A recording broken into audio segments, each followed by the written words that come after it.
Autour du monde, le regard international d'Henri Guirchoun qui revient sur cet accord de Minsk, alors que l'incertitude aura duré toute la nuit, puisqu'il a fallu près de 17 heures aux négociateurs pour parvenir à un plan de paix pour l'Ukraine. Un cessez-le-feu, nous le disions, doit intervenir dimanche entre séparatistes pro-russes et l'armée de Kiev. Ensuite, elles auront 19 jours pour retirer leurs armes lourdes et reculer derrière une zone tampon démilitarisée. Mais cet accord est loin d'avoir levé tous les obstacles, Henri, et le rétablissement d'une paix durable en Ukraine n'est pas encore garanti. Non, Emmanuel, c'est sans doute pas l'accord du siècle. D'ailleurs, certains le qualifient déjà de bancal, d'insuffisant, voire de chiffon de papier.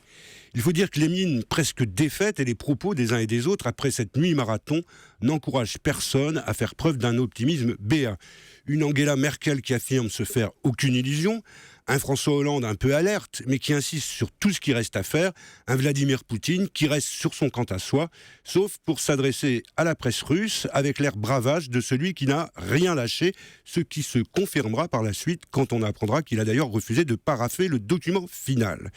Tout cela incite donc pour le moins à la prudence et certainement pas à l'allégresse. Il n'empêche, Emmanuel, malgré tous ces bémols, cet accord a au moins le mérite d'exister. Certes, il ne répond pas à l'ambition d'un règlement complet et définitif de la crise, mais il fixe un nouveau cadre et relance un mécanisme dont la réussite dépend avant tout et comme toujours de la volonté d'aboutir. C'est pour cela qu'il vaut mieux le qualifier plus modestement de feuille de route. Henri, est-ce qu'on peut pointer ce qui a été réglé et ce qui reste en suspens ce soir ? Bien, il y a les questions militaires et les aspects politiques. Sur le plan militaire, malgré les difficultés, il semble qu'on a plutôt avancé en trouvant des solutions sur une zone tampon élargie à 70 km ou sur le retrait des forces ukrainiennes et séparatistes, ce qui posait problème puisque les séparatistes ont conquis 500 km² depuis le dernier cessez-le-feu et ils refusaient de perdre le bénéfice de leur victoire.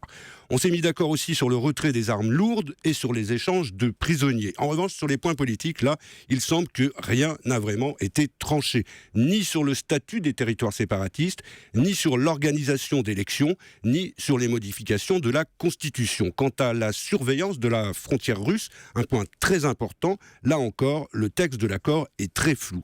En fait, tout est suspendu à la reprise d'un dialogue national entre Ukrainiens, un dialogue qui ne peut s'instaurer qu'à condition que les armes se taisent vraiment. Mais Emmanuel, qui peut en avoir la certitude puisqu'il n'est nulle part question d'établir une force d'interposition ou de maintien de la paix avec l'ONU ou avec l'Europe. Et ça, c'est sans doute le grand trou noir de ces négociations. Mais malgré toutes ces incertitudes, on peut quand même considérer que cet accord est une vraie réussite de la diplomatie française et allemande. Absolument, même si encore une fois, il ne faut pas vendre la peau de l'ours, et surtout pas quand il est russe ou ukrainien. Malgré ces désaccords, ce couple franco-allemand qu'on disait moribond a su faire preuve d'unité et de détermination face à Poutine, et pour une fois, Emmanuel, sans l'aide des Américains.